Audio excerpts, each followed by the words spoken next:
ابھی ایک topic face بک پہ چلا ہے, اس پہ بہت نیگیٹو کمنٹس آئے ہیں. وہ میرا ایک بیان کا ایک شارٹ کلپ بنایا ہے کسی چینل نے اور اپلوڈ کیا ہے. اس میں یہ کہ کیا عورت شوہر کا نام لے سکتی ہے کہ نہیں لے سکتی. کسی نے مجھ سے سوال کیا تھا کہ کیا عورت اپنے شوہر کا نام لے سکتی ہے کہ نہیں لے سکتی, یا منع کے ابا ہی کہے گی وہ. تو اس کا میں نے جواب دیا تھا کہ ہمارے عرف میں اس کو بے ادبی سمجھا جاتا ہے. تو جس کے عرف میں بے ادبی سمجھا جاتا ہو وہاں پر عورت کو چاہیے کہ اپنے شوہر کا نام نہ لے. اب چونکہ آج کل ہر آدمی مفتی بنا ہوا ہے, اور میں نے جو اس پر اشکالات تھے نا اس کا بھی جواب دیا تھا, تو لوگوں نے نیگیٹو کمنٹس, کچھ لوگوں نے حدیثوں کے حوالے کہ صحابیہ تو اپنے شوہر کا نام لیتی تھی, اس مفتی کو حدیث کا بھی نہیں پتا, قرآن کا بھی نہیں پتا, اور اس مفتی نے ایسی بات کی ہے کہ قرآن و حدیث کا تو کوئی ریفرنس دیا ہی نہیں ہے. تو بہت زیادہ چونکہ نیگیٹو کمنٹس ہے اور بہت ہی بدتمیزوں والا, یعنی انسان جب بات کرتا ہے نا تو پتہ چل جاتا ہے کہ اس کے آباء و اجداد کا تعلق کہاں سے ہوگا, خاندان کیسا ہے, جو ورڈنگ استعمال کرتے ہیں نا وہ. تو بہت زیادہ نیگیٹو کمنٹس ہیں. اس مسئلے کو میں دوبارہ بیان کر دوں. دیکھو ایک بات یاد رکھو, یہ اس میں بھی میں نے کہی ہے کلپ میں, سمجھ میں نہیں آئی لوگوں کے, تو میں ذرا ڈیٹیل میں بتاتا ہوں. لباس کا تعلق عرف سے ہوتا ہے کہ نہیں ہوتا. کچھ چیزیں ایسی ہیں جن کا تعلق براہ راست قرآن و حدیث سے نہیں ہے, بلکہ ان کا تعلق ہمارے کلچر سے ہے. مثال کے طور پر آپ سے اگر کوئی یہ کہتا ہے, کسی مفتی سے کوئی آ کے پوچھے کہ کیا میں قمیض اتار کے نماز پڑھ سکتا ہوں, تو مفتی اگر عقل مند ہوگا وہ کہے گا کہ قمیض اتار کر نماز نہ پڑھیں, یہ بے ادبی ہے. کہے گا کہ نہیں کہے گا؟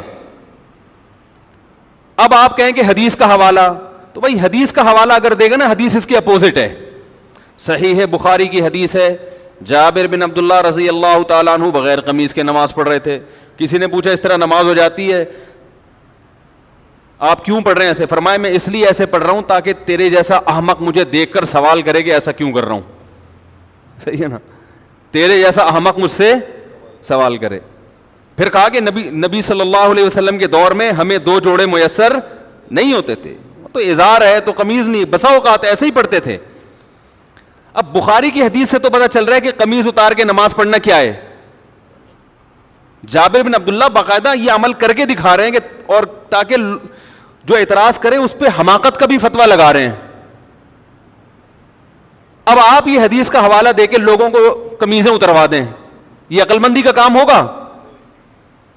بولو نا بھائی, یہ پاگل ہونے کی علامت ہوگی. یہ اس کی علامت ہے آپ نے بخاری طوطے کی طرح رٹی ہوئی ہے, آپ کے اندر سینس نہیں ہے, نہ آپ نے فقہ پڑھا نہ اصول فقہ پڑھا جو قرآن و حدیث کو سمجھنے کے لیے وضع کیا گیا ہے. بھائی اس زمانے میں جب چونکہ صحابہ کو جوڑے میسر نہیں تھے تو قمیض اتار کے نماز پڑھنا بے ادبی نہیں سمجھا جاتا تھا, وہ تو کلچر کا حصہ تھا, غریب لوگ تھے. اصحاب صفہ میں ہم دیکھتے ہیں کہ حدیث میں آتا ہے کہ ایک دوسرے کی طرف پشت کر کے بیٹھے ہوئے تھے, کیونکہ لباس سطر ڈھانپنے کے لیے اتنا تھوڑا تھا کہ وہ ایک دوسرے کی طرف رخ کر کے بیٹھنا ان کے لیے مشکل تھا, اتنی غربت تھی. آج کون ایسا غریب ہوگا جو بیچارہ قمیض نہ پہن سکے؟ اور ایک معاشرے میں پورا پراپر ڈریس پہننا یہ ہمارے معاشرے کا کلچر بن چکا ہے, اس کو بے ادبی سمجھا جاتا ہے. کسی تقریب میں آپ بغیر قمیض کے نہیں جا سکتے, تو آپ اللہ کے سامنے بغیر قمیض کے کیسے کھڑے ہوگے بھائی؟ اگر صحابی بغیر قمیض کے نماز پڑھ رہے ہیں تو ایک بڑی اچھی تقریب میں بھی وہ بغیر کرتے کے چلے جاتے تھے. وہ صحیح بخاری کی حدیث ہے, نبی صلی اللہ علیہ وسلم کے پاس ایک صحابی نے عرض کیا یا رسول اللہ میرا اس خاتون سے نکاح کرا دیں. فرمایا مہر فرمایا یہ لنگوٹا جو میں نے باندھا ہوا ہے. پتا چلا اس نے لنگوٹا پہن کے نبی کی مجلس میں بیٹھے ہوئے تھے, بخاری کی حدیث ہے, اور اسی حالت میں نبی نے آپ کا نکاح پڑھایا تو پتا چلا دولہا کا لباس کیا تھا؟ بولو بھائی, لنگوٹا. اب اگر کوئی مجھ سے پوچھے کہ مفتی صاحب کیا دولہا صرف لنگوٹا پہن کے شادی ہال میں جا سکتا ہے, تو میں کیا کہوں گا؟ جا سکتا ہے کیا؟ میں بولوں گا پاگل ہے, بے دینوں کا دینداروں کا مذاق اڑوائے گا وہ. جائز نہیں ہے اس کے لیے لنگوٹا پہن کے جانا, اس کے لیے پراپر ڈریس پہنے. آپ کہہ سکتے ہیں وہ صحابی تو غریب تھے. بھائی اگر کوئی بہت غریب بھی ہے تو بھی اس زمانے میں ہم اس کو لنگوٹا پہن کے شادی ہال میں جانے کی اجازت نہیں دیں گے, کیونکہ ہمارے عرف میں اس کا تصور نہیں ہے. نہیں آ رہی بات سمجھ میں؟ طوطے کی طرح بخاری مسلم جاہل لوگوں نے رٹ لی ہے, اور علماء کوئی کسی عالم کو نہیں چھوڑا انہوں نے. ابھی میں ایک کلپ سن رہا تھا حضرت مولانا منظور مینگل صاحب کا, بڑا اچھا انہوں نے ایک مدلل بیان کیا, اس پہ لوگوں کے نیگیٹو کمنٹس. ہر آدمی کیا بنا ہوا ہے, جاہل ہوگا, مگر اعتراض ایسے کرتا ہے جیسے اس سے بڑا اس کائنات میں کوئی عالم پیدا ہوا ہی نہیں ہے. اب یہ سمجھو کہ جیسے لباس کا تعلق کس سے ہے, عرف سے, اس میں قرآن و حدیث کا حوالہ نہیں دیا جائے گا. قرآن و حدیث کی اگر بات ہے تو نبی صلی اللہ علیہ وسلم زیادہ تر ازار پہنا کرتے تھے, ازار, ایک چادر جو ہوتی تھی. آج کسی بھی محفل میں آپ ازار پہن کے نہیں جا سکتے, نماز بھی نہیں پڑھ سکتے, اس لیے کہ اس کو یوں سمجھا جائے گا کہ بھائی اللہ کے دربار میں جب حاضری دے رہے ہو تو پراپر ڈریس پہن کے, یہ نماز کا ادب ہے. جیسے آپ کسی رشتہ دار کی دعوت میں جاتے ہو تو پراپر ڈریس پہن کے جاتے ہو, چڈی بنیان میں نہیں پہنچتے. تو ہم کہیں گے کہ اللہ کا بھی یہ حق ہے کہ اللہ کے سامنے جب حاضری دی جائے تو پراپر ڈریس میں ہو, کیونکہ اب ہمارے زمانے کا عرف یہ بن چکا ہے کہ قمیض بھی ہو ساتھ میں شلوار بھی ہو. بات سمجھ میں آ رہی ہے؟ اب یہ عرف بن چکا ہے. اسی طرح یاد رکھو کہ عورت کا شوہر کا نام لینا صحابیہ سے ثابت ہے کہ اپنے شوہر کا نام لیا انہوں نے, لیکن بہت سارے ہمارے کلچرز میں, ہمارے جو بہت سارے علاقے ایسے ہیں, قومیں ایسی ہیں جن میں عورت کے لیے شوہر کا نام لینا بے ادبی سمجھا جاتا ہے. وہ اگر نام لیں گی تو یہ سمجھا جائے گا کہ یہ بے ادب ہے. اور ادب کا تعلق بھی کس سے ہوتا ہے؟ عرف سے. اگر یقین نہیں آتا تو آپ یہ دیکھو, ہم یہ کہتے ہیں کہ نبی صلی اللہ علیہ وسلم نے فرمایا. کیا کہتے ہیں؟ فرمایا. کسی صحابی نے فرمانے کا لفظ آپ کے لیے استعمال نہیں کیا. قالا کا لفظ, قالا کا معنی کہا. عربی میں فرمانا اور کہا یہ الگ الگ نہیں ہے. قال رسول اللہ صلی اللہ علیہ وسلم, نبی نے کہا. لیکن ہمارے عرف میں یہ کہنا کہ نبی نے کہا, اس کو ادب کے خلاف سمجھا جاتا ہے. ہمارے عرف میں اگر کوئی کہتا ہے عبداللہ بن مسعود نے یوں کہا, عبداللہ بن عمر نے یوں کہا ہے بھائی, تو ہم کہتے ہیں بھائی حضرت لگاؤ. کہتے ہیں کہ نہیں کہتے؟ حضرت لگاؤ, اور بہتر ہے آخر میں رضی اللہ عنہ بھی لگاؤ. کوئی کہ بخاری سے دکھاؤ کہاں حضرت لگانا کہاں سے ثابت ہے. بھائی صحابہ کا ادب کرنا تو بخاری مسلم سے ثابت ہے. ادب کا اسٹائل کیا ہوگا یہ آپ کو آپ کا کلچر بتائے گا, یہ بخاری مسلم نہیں بتائے گی. ہر چیز میں بخاری مسلم کا مطالبہ کرنا جہالت ہے. تو یہ تو شریعت ہمیں بتائے گی کہ شوہر بیوی پر لازم ہے کہ وہ شوہر کا ادب کرے. ادب کا اسٹائل کیا ہوگا, طریقہ کیا ہوگا, یہ بخاری مسلم نہیں بتائے گی, یہ آپ کو آپ کا کلچر بتائے گا. یہاں تک آ گئی سمجھ میں؟ تو اتنے بیوقوف ہم نہیں ہیں جتنے آپ ہمیں سمجھتے ہو, ٹھیک ہے نا. ہم نے بھی پڑھی ہے بخاری مسلم الحمدللہ. اور میرے جو استاد تھے نا شیخ الحدیث, جن سے میں نے 8 سال جن سے اصلاحی تعلق قائم کیا, دن رات ان کی صحبت میں ہم دوزانوں بیٹھ کر صبح و شام ان سے سیکھتے رہے ہیں. انہوں نے 20 سال دارالعلوم کورنگی میں بخاری پڑھائی ہے. نہیں یاری بات, پڑھی نہیں ہے بلکہ پڑھائی ہے. تو کلچر کا تعلق کس سے ہوتا ہے؟ اب دیکھو امہات المومنین بھی رسول اللہ صلی اللہ علیہ وسلم کا نام نہیں لیتی تھی. کبھی حدیث میں آتا ہے کہ زوجہ نے کہا یا محمد, آپ کہہ سکتے ہیں اس لیے نہیں لیتی تھی کہ نام لینا ادب کے خلاف, اور وہ چونکہ نبی تھے اور قرآن نے ان کا نام لینے سے منع کیا کہ ایسے مت پکارو جیسے دوستوں کو پکارتے ہو. تو اس سے اتنی بات تو ثابت ہوتی ہے کہ بسا اوقات نام لینا بے ادبی سمجھا جاتا ہے. تو جس قوم میں نہیں سمجھا جائے گا وہ نام لیں, جس قوم میں سمجھا جاتا ہے وہ نام نہ لیں. اور آسان مثال بتاؤں, دیکھو اللہ نے عورت کا جو پردہ عورت پہ فرض کیا ہے, سگے بھائی سے پردہ فرض نہیں ہے, ایسا ہی ہے نا. سگے بھائی سے پردہ فرض نہیں. سگے بھائی کے سامنے عورت اپنی کلائیاں کھول سکتی ہے, اپنی پنڈلیاں کھول سکتی ہے, یعنی ان کا پردہ نہیں ہے. سر کے بال دکھا سکتی ہے, اس کا پردہ نہیں ہے. لیکن شریف خاندانوں میں اس کو معیوب سمجھا جاتا ہے, اور شریعت نے بھی اس کو معیوب سمجھنے پر پابندی نہیں لگائی. کسی بھی اچھے خاندان میں کبھی ایسا نہیں ہوتا کہ لڑکی جو ہے نا وہ گھٹنوں تک اسکارف پہن کے بھائی کے سامنے آ کے بیٹھ جائے.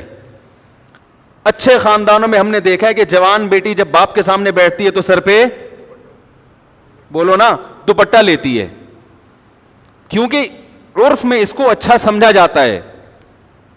تو ادب کا تعلق کس سے ہے؟ کلچر سے, بہت حد تک کلچر سے ہے, بہت حد تک عرف سے ہے. بعض لوگوں نے یہ بھی نیگیٹو کمنٹس کیے, اشکال کیا ہے کہ اچھا اگر کلچر ہی کو فالو کرنا ہے تو کتنی غلط رسومات ہیں جو شریعت کے خلاف ہیں, پھر تو وہ سب حلال ہو جائیں گی. تو بھائی شریعت کے خلاف ہونا الگ بات ہے, اگر شریعت نے اس کو غلط قرار دیا ہے تو پھر ہم اس کو غلط کہیں گے, یا اس کے نتائج غلط نکل رہے ہیں تو بھی غلط کہیں گے. عورت اپنے شوہر کا نام لے یا نہ لے, شریعت نے اس میں دونوں چیزیں رکھی ہوئی ہیں, بھائی لے بھی سکتی ہے اور نہیں بھی لے سکتی. شریعت نے یہ کہا بھائی ادب کرو, کسی قوم میں ادب کے خلاف سمجھا جا رہا ہے تو وہ نام نہ لے, ادب کے خلاف نہیں سمجھا جا رہا تو وہ نام لے, کیونکہ اس میں برا نہیں سمجھا جائے گا اس کو. ہم اس کو اس لیے پروموٹ کرتے ہیں اس کلچر کو, نام لینے والے کو, کہ شریعت میں شوہر کا بہت احترام ہے جو آج کل ختم. تو ہم کہتے ہیں کچھ تھوڑے بہت تمیز آداب باقی رہ گئے, اس کو تو باقی رہنے دو, اس کی وجہ سے تھوڑا سا شوہر کا احترام رہے گا. یعنی جو نتائج اس پہ جو مرتب ہو رہے ہیں وہ اچھے مرتب ہو رہے ہیں, وہ برے مرتب نہیں ہو رہے, وہ ایسے نتائج مرتب ہو رہے ہیں جو شریعت چاہتی ہے. جیسے شریعت نے ابا کے سامنے بیٹی کو دوپٹہ لینے کا حکم نہیں دیا مگر پابندی بھی نہیں لگائی. تو جب دونوں راستے ہیں تو ہم کہیں گے شریعت کے مزاج سے زیادہ قریب کیا ہے, دوپٹہ لینا یا نہ لینا؟ لینا زیادہ مزاج کے قریب ہے. اس میں باپ کا احترام ہے, حیا ہے, اور شریعت معاشرے میں حیا کو فروغ دینا چاہتی ہے. تو جو چیز حیا کے زیادہ قریب ہوگی اس کو اپریشیٹ کیا جائے گا, جو حیا سے دور ہوگی اس کی حوصلہ شکنی کی جائے گی, اور اس پر بخاری مسلم کے حوالے مانگنے والے پر جہالت کا فتویٰ لگایا جائے گا. سمجھ میں آ رہی ہے بات؟ اس پر یہ فتویٰ لگایا جائے گا کہ یہ کیا ہے, پاگل ہے. تو اور بہت ساری چیزیں اس بارے میں. تو جو عورتیں شوہر کا نام لیتی ہیں لیں, میں نے یہ تھوڑی کہا کہ گناہ مل رہا ہے یا ناجائز ہے, میں نے ادب, اگر کلچر اس کی اجازت نہیں دیتا تو ادب کیا ہے کہ نام نہ لے بھائی. اچھا مجھے یہ بات بتاؤ, بڑے بھائی کا نام لینا, کوئی آپ سے پوچھے کہ بڑا بھائی ہے 10 سال عمر میں آپ سے بڑا ہے, اس کو نام لے کے پکارنا, اگر یہ مسئلہ مجھ سے پوچھا جاتا یا کسی بھی مفتی سے پوچھا جائے گا, وہ کیا کہے گا؟ نام سے پکارنا ادب کے خلاف ہے, بلکہ اس کو بھائی جان کہنا چاہیے, بڑے بھیا کہنا چاہیے. یہی ہے نا. اب آپ کو حدیث میں تو آتا ہے کہ فلاں صحابی نے اپنے بڑے بھائی کا نام لیا ہے بھائی, عربی میں بڑے بھائی کے لیے کوئی بھائی جان جیسا لقب یا اس سے ملتا جلتا کوئی لقب ہمارے علم میں نہیں ہے, وہ تو نام لیتے تھے. اب آپ کہو کہ اس مفتی نے یہ کہا ہے کہ بڑے بھائی کا نام نہ لو, اور اس پر کوئی قرآن و حدیث کی حوالہ اس نے پیش نہیں کیا, یہ صرف اندھے مقلد ہیں, یہ صرف اپنی دکانیں چمکانے کے لیے بیٹھے ہوئے ہیں, ان کو قرآن و حدیث بالکل بھی نہیں آتا. الحمدللہ آپ سے زیادہ اچھا آتا ہے, اور آپ سے زیادہ اچھا سمجھ بھی سکتے ہیں اس کو. اس لیے ہم یہ کہیں گے کہ چھوٹا بھائی بڑے بھائی کو نام سے نہ پکارے, کیونکہ شریعت میں چھوٹے بھائی کو حکم ہے کہ بڑے بھائی کا ادب کرے. کیسے کرے یہ شریعت نے نہیں بتایا. نام لینا بڑے بھائی کا ہمارے عرف میں ادب کے خلاف سمجھا جاتا ہے, بدتمیز سمجھا جاتا ہے. جو اپنے بڑے بھائی کو بولا ستار ذرا ادھر آنا, بات سننا کیا حال ہے, ستار ذرا پانی لے کر آنا, وہ بولے گا میں تیرا بھائی ہوں, تیرے باپ کی جگہ ہوں, تو آپ بولو گے بھائی جان, بھیا, یہی کہیں گے نا. اس کے لیے بخاری مسلم کے حوالے کی ضرورت نہیں ہوگی, اس کے لیے اتنے حوالے کی ضرورت ہوگی کہ چھوٹے پر بڑے کا احترام لازم ہے. احترام کا اسٹائل کیا ہوگا یہ آپ کو آپ کا کلچر بتائے گا, یہ آپ کو بخاری مسلم نہیں بتائے گی, کیونکہ کلچر چینج ہوتا رہتا ہے ہر زمانے کے لحاظ سے. بڑی بہن کو لوگ کیا کہتے ہیں, نام سے پکارتے ہیں یا آپی آپا باجی کہتے ہیں؟ بخاری میں ہے کہیں کہ بڑی بہن کو نام سے نہ پکارو ہے بھائی؟ ارے بھائی کوئی بڑی بہن آپ سے 20 سال عمر میں بڑی ہو, آپ اس کو نام لے کے بلاؤ, بے ادبی ہے نا.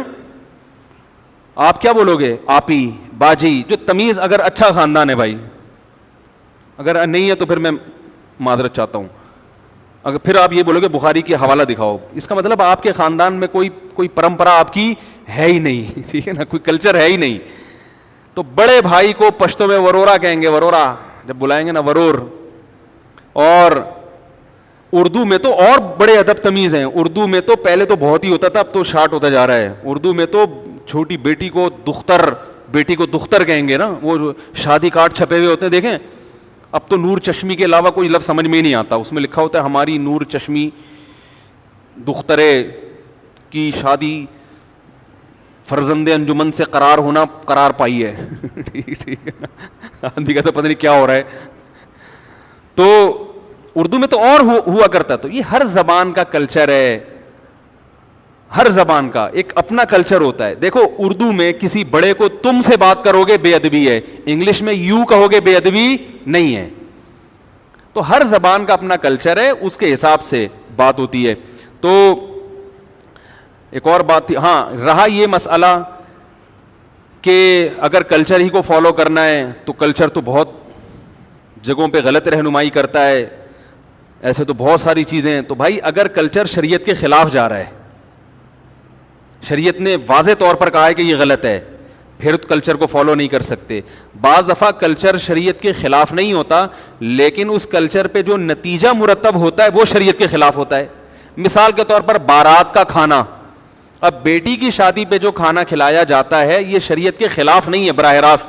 نبی نے کہیں منع نہیں کیا کہ بیٹی کی شادی کرو تو کھانا نہ کھلاؤ, لیکن کہیں ترغیب بھی نہیں دی ہے, بلکہ ولیمہ کیا ہے تو جو لڑکے والے کرتے ہیں. تو ہم بارات کو اس لیے نہیں منع کرتے کہ یہ بدعت ہے. بدعت تو وہ چیز ہوتی ہے جس کو دین سمجھ کے کیا جائے, اس لیے بھی منع نہیں کرتے کہ شریعت نے منع کیا. بھائی شریعت اس بارے میں خاموش ہے. ہم کہتے ہیں کہ ایسی رسم ہے جس کے بارے میں شریعت خاموش. تو شریعت کسی چیز کے بارے میں اگر خاموش ہو اور وہ آپ کا کلچر ہو, آپ اس کو فالو کریں, کوئی پابندی نہیں ہے, لیکن اس کو فالو کرنے میں نتائج اگر برے نکل رہے ہیں تو پھر اس کو فالو نہ کریں. کیونکہ بارات کے کھانے کے جو نتائج ہیں وہ کیا ہیں, برے ہیں. بیٹی کی شادی مشکل ہو گئی ہے, اور شریعت شادی کو کیا بناتی ہے, آسان. اس کو آسان رکھا ہے شریعت نے, اس لیے ہم اس سے کیا کریں گے, منع کریں گے. تو یہ تمہارے ذمے ہے, بتا رہا ہوں میں تو بیان کر کے بھول جاتا ہوں, پتہ نہیں کوئی ایسا کلپ آتا ہی نہیں مارکیٹ میں, پھر وہ الٹی چیزیں لوگوں کے سامنے آنا شروع ہو جاتی. تو اس لیے ادب یہی ہے کہ خواتین اپنے شوہر کا نام نہ لے لیں تو بھی گورنمنٹ کی طرف سے کوئی پابندی نہیں ہے, نہ لیں تو اچھا ہے, اچھا لگے گا, اچھا کلچر پروموٹ ہوگا کہ بھئی شوہر, ان کے ہاں شوہروں سے تمیز سے بات کی جاتی ہے. ٹھیک ہے نا, کتنا اچھا سا بول کے کتنا اچھا محسوس ہو رہا ہے. اگر کوئی یہ ہو کہ یعنی کوئی یہ سن بھی لے کہ ان کے ہاں بیوی اپنے شوہر سے تمیز سے بات کرتی ہے, کہ عجیب سا محسوس ہو رہا ہے کہ نہیں ہو رہا, یعنی قیامت کی نشانی لگ رہی ہے آج کل جس اسٹائل میں. پھر بعض نے یہ بھی اصرار کیا کہ شوہر بھی تو بیوی کا نام لے سکتا ہے. تو یہ ایسا ہی ہے جیسے بڑا بھائی جب چھوٹے بھائی کا نام لے سکتا ہے تو چھوٹا بڑے کا نام, بھائی چھوٹے پر لازم ہے کہ وہ بڑے کا احترام کرے, تو شوہر پر لازم نہیں ہے کہ وہ بیوی کا احترام کرے, بیوی پر لازم ہے کہ وہ شوہر کا احترام. ہاں آپ یہ کہہ سکتے ہیں اچھا پھر کیا ذلیل کرے اس کو, تو ذلیل بھی نہ کرے, عزت دے, لیکن اس درجے کی عزت جتنی شوہر کی ہوتی ہے, تو اسلام میں عورت کی اس سے ایک درجہ کم عزت ہے. بیوی کو بھی عزت دینی چاہیے, اس کا بھی احترام کرنا چاہیے, لیکن قرآن کے مطابق عورت کا درجہ شوہر سے ایک درجہ کم ہے. اس میں کیا حکمتیں ہیں یہ اللہ بہتر جانتا ہے, لیکن اللہ نے بنا دیا یہ سسٹم. یہ نہیں کہ آپ توہین کرنا شروع کر دیں. میں بار بار بیان میں کہتا ہوں, ہم نے اپنے بزرگوں کو, اپنے علماء کو دیکھا ہے کہ اپنے گھر کی زوجہ کا بہت احترام سے نام لیا کرتے تھے, کوئی حاکمانہ لب و لہجہ اختیار نہیں کرتے, اور یہ اسلام نہیں سکھایا ہے. کئی دفعہ میں نے بیان میں بتایا, ہمارے شیخ مفتی رشید احمد صاحب رحمہ اللہ تعالی جب گھر والوں سے کہتے تھے نا اپنی زوجہ سے کھانا لگا دو, تو یہ نہیں کہتے تھے کھانا لگا دو, کھانا لگوا دو. حالانکہ لگانا انہوں نے ہی ہے, لیکن کہتے تھے ایسا لب و لہجہ جیسے جس سے یہ جھلکے کہ یہ نوکرانی ہے. یہ لب و لہجہ شریعت میں پسندیدہ نہیں ہے, کیونکہ وہ بیوی آپ کے پیرالل ہے, وہ آپ کی نوکرانی نہیں ہے. اس سے بوٹ پالش کروانا یہ برا کام ہے, بہت سخت. ہم نے اپنے اکابر کو دیکھا اس کے خلاف تھے. تو انہوں نے جتنا احترام کیا ہے نا اپنی زوجات کا, وہ عام پبلک تصور بھی نہیں کر سکتی. لیکن جب وہ کر رہے ہیں تو عورت پر لازم ہے کہ اس کو 2 سے ضرب دے کر اس سے زیادہ احترام کس کا کرے؟ شوہر کا کرے، مگر عورت اس سے ڈبل احترام کرے شوہر کا. یہ اسلام کی تعلیمات ہیں. Thanks for watching. Don't forget to like, comment, share and subscribe to Mufti Tariq Masood, famous scholar.